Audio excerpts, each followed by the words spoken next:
After Muhammad Ali, there is a certain slowdown in the process of reform, which picks up again under Muhammad Ali's grandson, Khedive Ismail. Khedive is a title he gave to himself in order to emphasize the independence of Egypt from the Ottoman Empire.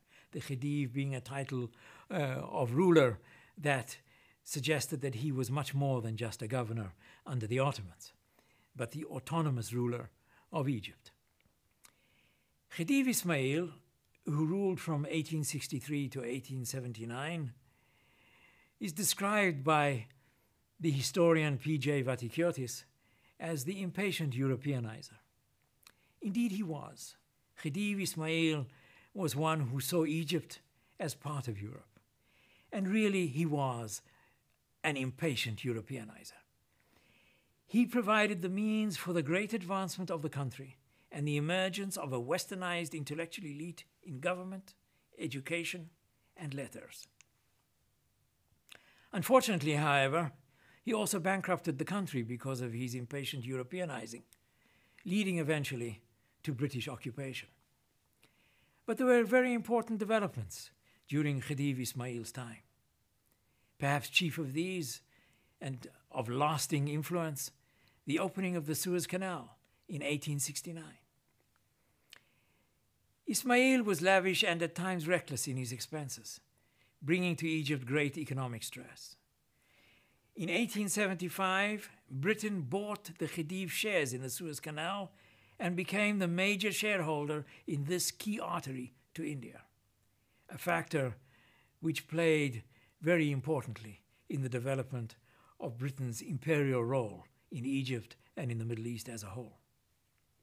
Great advances were made during Ismail's time in agriculture, especially in cotton for export, expanding the cotton industry and the sugar industry as well. The construction of canals, bridges, telegraph, railway lines, and the modernization of Egyptian cities. The immigration of Europeans in great numbers who were needed for their expertise is also a factor of great importance during Khedive Ismail's rule. From a few thousand Europeans in Egypt in 1860, there were more than 100,000 in 1876. Many Egyptians were in daily contact with Europeans in business, in European-modeled schools. Khedive Ismail founded specialized schools for lawyers, administrators, and even religious sheikhs, for engineers, technicians, linguists, teachers, and craftsmen.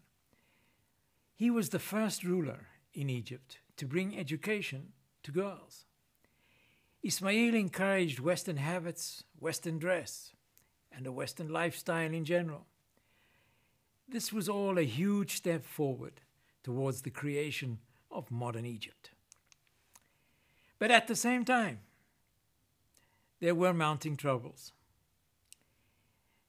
Financial bankruptcy, first and foremost, and increasing foreign control of Egyptian finances as a result of that. There was mounting disaffection of the fledgling nationalist movement in Egypt against this increasing foreign control. And this all eventually led to the invasion of Egypt by Britain in 1882 to ensure initially the repayment of the debt, and the British stayed for 70 years. From the very beginning of Muhammad Ali's rule at the beginning of the 19th century, Egypt was set on a different path from the rest of the Ottoman Empire.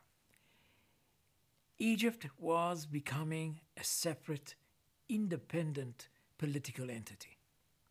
And this only increased after the British invasion in 1882 and the development rather rapidly of an Egyptian nationalist movement well before the development of an Arab nationalist movement.